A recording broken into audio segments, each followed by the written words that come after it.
vanokwanisa kuiti iyoyo situation iyoyo vanoiti erectile dysfunction. Kutaura kuti nhengo yababa inomira but haikwanise kumira for a long time zvokukwanisa kusangana namai pabonde. Dzimwe dzenguva inotoramba kutomuka futi nhengo yemurume. Saka tine mareasons. Chekutanga kune inonzi circulatory system. Munhu wese aneyo inonzi circulatory system. Kana tiri kutaura zve-circulatory system, tiri kutarisa pazvinhu zvitatu. Tiri kutarisa pamwoyo, mwoyo wemunhu, tiri kutarisa mablood vessels, tiri kutarisa inonzi chii, tiri kutarisa blood handiti. Saka takatarisa mwoyo unopamba ropa kupinda mablood vessels muya. Mablood vessels wo achatorawo ropa riya rapambiwa kubva kumwoyo kuendesa kunhengo dzese dzemiri, kuincluda nhengo yababa yechirume kuti imire nekufunctiona nekumaintaina an erection. Kunofanirwa kuita enough nhengerekini supply of blood flow kunhengo yababa iyi.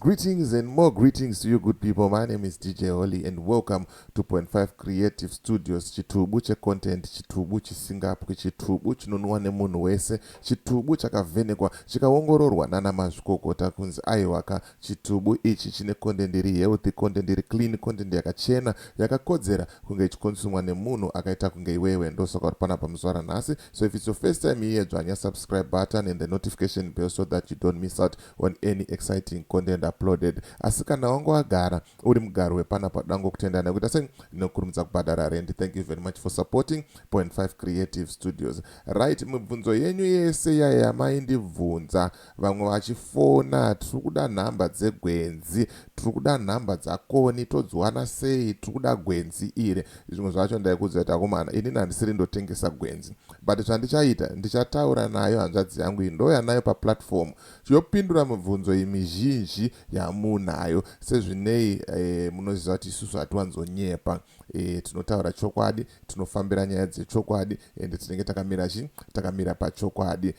Zvamanje manje ndinayo hanzvadzi yangu iripo parunhare, ndichazenge ndichikurukura nayo zvamanje ichititsanangurira kuti gwenzi rephytomed iri rakambomira sei, rinoshanda sei. Ndine mibvunzo 1 2 3 handinayo panapa yandichazoita sei, yandichazomubvunza handitika. Right, ndisandapinda munyaya yangu ndiri kuti kana une bhizimusi raunaro rauda kushambadzirwa, ndibate namba dzangu ndo idzo dziri pascreen idzo. Kana une nyaya yaunayo yauda kuti tifambire futi, ndibate futi pasame namba idzodzo handitika. Right, nyaya yegwenzi rephytomed ndiro iro ramuri kuona pascreen iro, ndo ratichange tichikurukura nezvaro, tichionesana kuti zviri kumbofamba sei, zvakamira sei, ende maodha acho anoitwa sei uye rinoshanda sei handitika. Saka ndisingatambise nguva, rega ndichingamidze hanzvadzi yangu muchirongwa.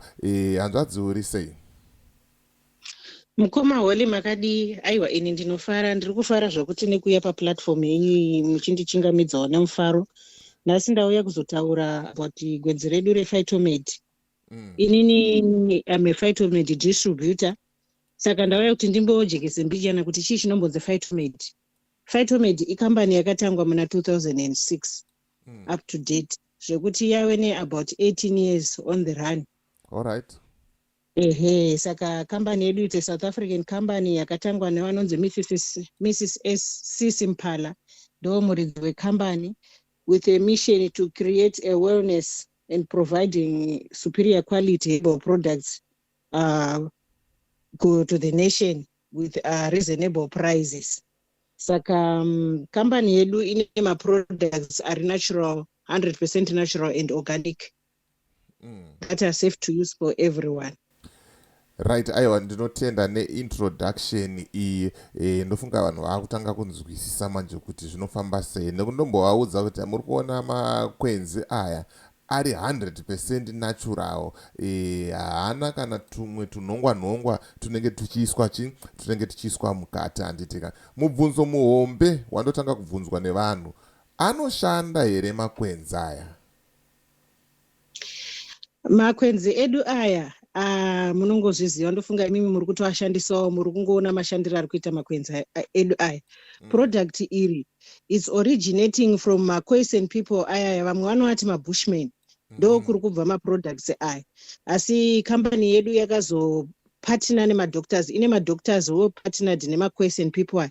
Saka tinongozova tese kuti 5,000 years ago these products have been used nemaKwesian. Havaende kuzvipatara, havarware. So Mrs. Simpala vakaona zvakakodzera nekushanda kwemaproducts aya, vakati igatimboongorere maproducts aya, vakaincluda madoctors. So maproducts edu anoshanda zvakanyanyisa, ane matestimonies akanyanyisa. Pese papfuura product rinosiya testimony zvokuti kunze kuvanhu vari kufara, nyange vari kutenga vari kufara nemaresults atiri kupiwa nemaproducts ePhytomed. Ikoko hakusi kunyepa chokwadi. Inini ndine dumbu hombe ndiri kurovawo imwe yakanzi blend tea, herbal blend, mamwe matea bags andiri kunzi ndinwe, so riri kutoita richitoita richidzikira, ende ndiri kutoplana kuorder mamwe futi kuti rinyatsopera. Nditika inini ndikazvitaura manje vanoti hanzi Hole uda kutengesa product, but varidzi veproduct mavaona varipo. Handiti ko zvirwere kana kuti mashandiro anoita mishonga iyi ndonzwa zvinzi zvinorapa mafibros, ukaita mudumbu, ukaita musana, ukaita zvirwere zvepabonde, ukaita chii, ukada kucleana system, nyongo, zvese zviripo hanzi munazvo, zvekuti umwe neumwe anokwana pake. Zvinombonyatsoshanda sei, zvakamira sei apa? Ichokwadi ichocho mukoma Hole. Kukambani kwedu kumaproducts aya tine yatinoti izvo ni tonic bottle, tine macapsules, tine macreams, tine mabalms ariko, different types of products handiti. Saka ndichanyayotanga kutaura neyatinoti izvo ni tonic bottle, ndichipindura mvunzo wenyu wekuti makanzwa kuti inoshanda zvakawanda maproducts edu. Tine inonzi tonic bottle. Tonic bottle iri rakagadzirwa neabout 7 different nutrients dzinoincluda inonzi phytomune, phytocidin, phytodistress, phytoiron, phytoflex, phytocal, phytodiabetic neblend iyo yamamuchataura. Saka bhodhoro iri it consists of like 8 different products. That's why muchiona richikwanisa kubata even ukadese watorera bhodhoro iri kuti umwire mafibroids, bhodhoro iri richapinda mumwiri mako, harisi kufambira mafibroids chete. Because of those 8 different products dzakagadzira bhodhoro iri, richaenda kunobata zvakawanda in your system. Kana wanga waine sugar inoendawo yonogadziriswa, kana wanga waine high blood pressure inoenda yonogadziriswa, kana wanga waine zvimwe zvausingaziwe iwewe inoenda yonoskana. Kana wanga waine high cholesterol inoenda futi, because of the blend that is inside, inoenda ichinobvisa.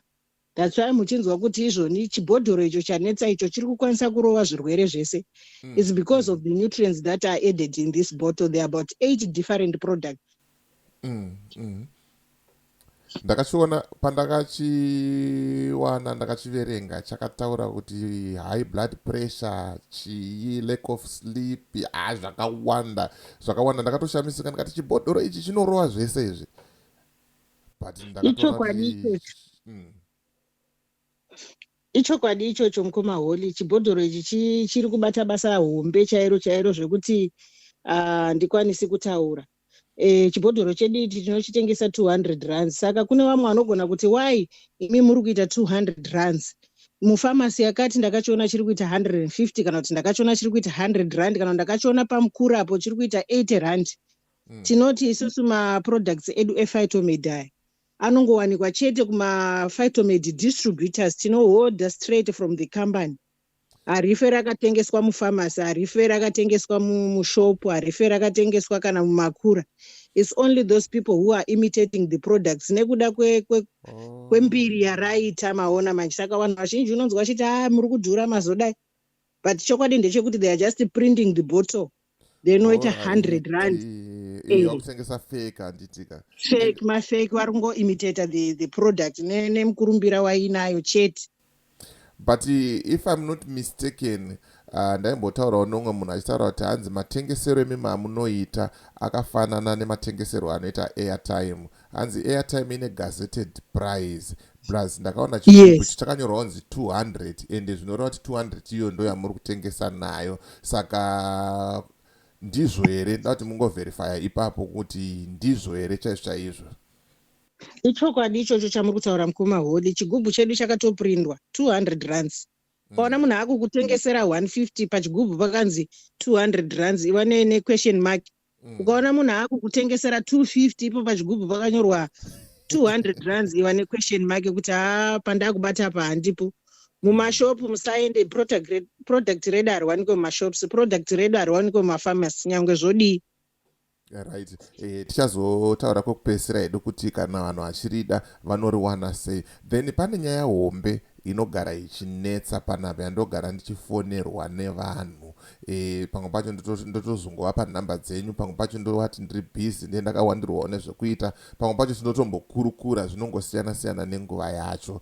Hanzi inini ndine dambudziko rekuti ndikasangana nemumwe wangu pasina kana chinguva ndatopedza basa. Ndo mubvunzo wekutanga uyu. Then wechipiri hanzi taane nguva tichizama kuda kugadzira mwana, but hapana chiri kuita sei, chiri kubuda. Tinotomboedza nguva yakareba chichi nguva dzakasiyana, but hapana chiri kuita sei, chiri kubuda. Gwenzi iri ringakwanisa here kubatsira vanhu vaviri ava vakasiyana? Ichokwadi ichocho mukoma holi. Ndichatanga neiyo yepabonde iyo yekuti mudzimba womwana havasi kufara. Unonzwa mumwe achiti izvoni baba vanokasika kupedza, baba yababa hainyatsomira zvakanaka. Saka inini panapa ndichauya ndichitanga kumbotaura nyaya iyoyo. Tine mareasons akasiyana-siyana. There's a lot of reasons ekuti nhengo yababa why isingakwanise kumira. Of which ndichangotaura just a few of those things. Handiti vanokwanisa kuiti iyoyo situation iyoyo vanoiti erectical dysfunction. Kutaura kuti nhengo yababa inomira but haikwanise kumira for a long time zvokukwanisa kusangana namai pabonde. Dzimwe dzenguva inotoramba kutomuka futi nhengo yemurume. Saka tine mareasons. Chekutanga kune inonzi circulatory system. Munhu wese aneyo inonzi circulatory system. Kana tiri kutaura zve-circulatory system tiri kutarisa pazvinhu zvitatu. Tiri kutarisa pamwoyo, mwoyo wemunhu, tiri kutarisa mablood vessels, tiri kutarisa inonzi chii, tiri kutarisa blood. Handiti saka takatarisa mwoyo unopamba ropa kupinda mablood vessels muya. Mablood vessels wo achatorawo ropa riya rapambiwa kubva kumwoyo kuendesa kunhengo dzese dzemiri, kuincluda nhengo yababa yechirume kuti imire nekufunctiona nekumaintaina an erection. Kunofanirwa kuita enough nhengo supply of blood flow kunhengo yababa iyi.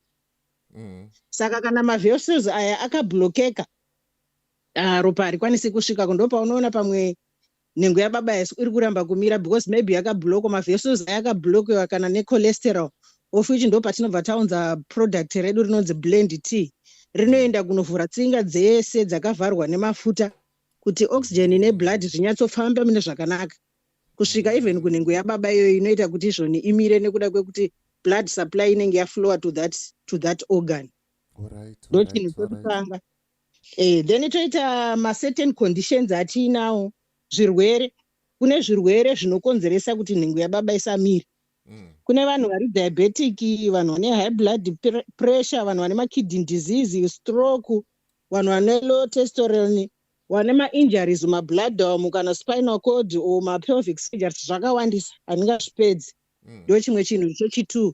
Chimwe chinhu chechi3, kune vanhu vane medications avanotora like zvirwere zvandataura izvi zvinokonzeresa kuti kufa kwemutezo wababa kuti usanyatsoshanda zvakanaka. Handiti then kutoita imwe yatinoti psychological conditions ekuti vanhu vanenge vaine stress, mwane anxiety, mwane ane depression. Saka muchibhodhoro chedu chiya chatataura chiya chine 8 products chiya, mune product rakanzi phytodistress.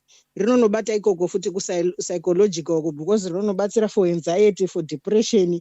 Rinonobatsira kuti munhu awe relieved from those symptoms richibva rapedza dambudziko. Right. Then another condition yekupedzisira yandingataure ndeyekuti kune vamwe vanhu vanoshandisa vanomwa hwahwa, vamwe vanoita zvemadrugs, vanosmoka, zvinokonzeresa futi izvo zvinonobata kukonzeresa iyo idhi yatiri kutaura iyi. Saka pamaproducts iwawo tine kombo yedu tinopa inonzi Phytoblend inonovhura tsinga. Then tine inonzi izvoni Agra. Agra it's a tonic. Pachezvayo munhu akatora maagra iwayayo anonobatsira for libido. Kana nchitaura zvelibido kunzwa kuda paya mafeelings inomutsiridza mafeelings. Then inobatsira futi paexcitement inonzi inostimulata excitement. Ningati chiwa mwanoti oxam and spelling inonetsa kakunyatsotaura but they call it oxam.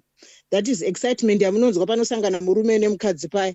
Agra inonobatsira zvekare kuti nhengo yababa inyatsomira inyatsoerecta ichinyatsoperforma during sex yakasimba yakanyatsomira zvine utano. Agra kuna vamwe vanoti zvoni mbeu yababa yakareruka ndiri kutadza kuita mwana ndiri kutadza handinyatsonzwi zvakanyatsonaka.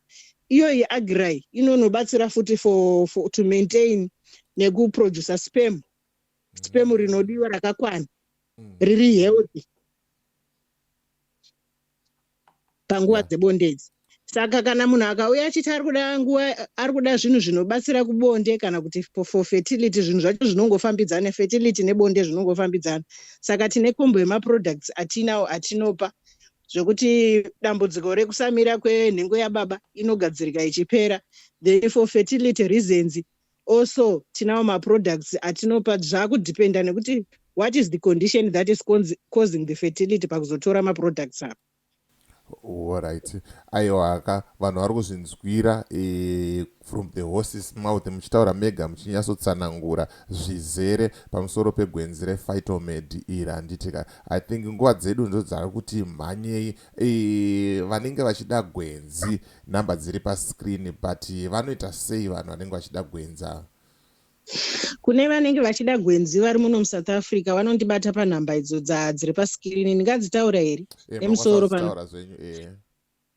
Vanondibata pa081 307 4856. Munondibata ipapapo. Vanoda kuti tisangana, I'm based here in Cape Town. Kana kuti vari out of Cape Town, I do couriers nearly every day. Ndinoita macouriers evanhu achienda different nzvimbo muno muSA. Uyezve kune vanoda kutanga kuita bhizinesi iri vasina chekuita, vari kuda kudzidziswa kutengesa products ranetsa pataundi makasununguka zvekare. Handingorapi chete asi ndiri munhu futi anofarirawo kushare business opportunity nevamwe vanenge vachidawo kutanga bhizinesi iri. Munokwanisa futi kundibata panhamba idzodzo ndokutsanangurirai tese toona kurarama. Right, mangozvinzwira mega. Hanzi aya haasi makona en'anga asingaudzwane kunzi anorapei uye anoita nezvei. Hanzi kana uchida ndibate panhamba dziri pascreen idzi toonesana wotanga wakabhizimusi kako necheparutivi handitika. Hanzvadzi yangu, thank you very much for your time. Mashoko ekupedzisira kuvatsigiri ve.5 vakateerera vari kuona vepafacebook nevepanapa paYouTube. Okay, ndinoti inini ndatenda hangu nekundipa mukana wamandipa mukoma holi nevese vakateerera. Mashoko angu echenjedzo ndinongoti kwamuri, don't suffer in silence. Musarege muchirera chirwere chichikura mozoti paya mapera mukati because hauzive zviri kuitika mukati menyama yako. Mozotanga kuchimhanya apa wapera kudhara. Ngatishandisei maproducts edu, maherbs aya. They are real and chakanakira kushandisa maherbs edu aya ndechekuti zvoni anopedza problem. Asiyana nemachemicals emishonga imwe yatinotora yekuti anozotodzimara akukukodzeresa rimwe dambudziko. But herb rinopedza, rinobva rapedza problem yako zvamuchose and you stay strong. For example, tati maproducts aya ari kubva kumaquescent people. Mati mambosangana here nemakoikoi kuzvipatara? Handisati hangu ndamboona. Saka ndo mashoko andingangokusiyirai kuti don't wait until kusvika wapera mukati umu wakuzoda kutanga kumhanya kutsvaga rubatsiro. Aiwa, mangozvinzwira mhuri yeZimbabwe zvanga zvichitaurwa pamusoro pegwenzi rephytomed. Mazoona kuti gwenzi iri harisi rekunyepa. Gwenzi iri gwenzi rechokwadi, igwenzi rinotoshanda, igwenzi riri kutobatsira vanhu handitika. Kune vachazoda kujoina WhatsApp group rephytomed iri, link iri mudescription pasapo, unongonodzvanya ipapo wombo watopinda mugroup handitika. Saka ndonyaya ngatifamba nayo zvamanje manje ndofunga majekeserwa maakuziva kuti zvinofamba sei. Handitika hanzvadzi yangu, thank you very much for coming and for explaining everything to us kuti tinyatsonzwisisa. Ega ndingowedzere one more thing ndo handabuda hangu. Chimwe chinhu chekupedzisira chandandakanganwa, product iri haringomuwe nemunhu anorwara basi. Even usingarwari, just to detox yourself and stay healthy, it's a necessity, because life yatakurarama mazuano, modern life yatiri kurarama, tiri kudepletwa so many is essential minerals in our bodies that are being depleted. Saka gwenzi irori rinonobatsira kudzosera, because it's like a supplement. Kudzosera zvese zviri kudepletwa modern life yatiri kurarama. Saka musazongomirire kuti gwenzi iri ndere munhu anorwara, even asingarwari, you just drink it to maintain your health. Aiwa, ndatenda hangu mukoma hodi. Aiwa, ndotenda. That's all for now. Ngatisangane muvideo rinoteera. As for me, DJ Oli, and the rest of the crew behind the scenes, is bye for now.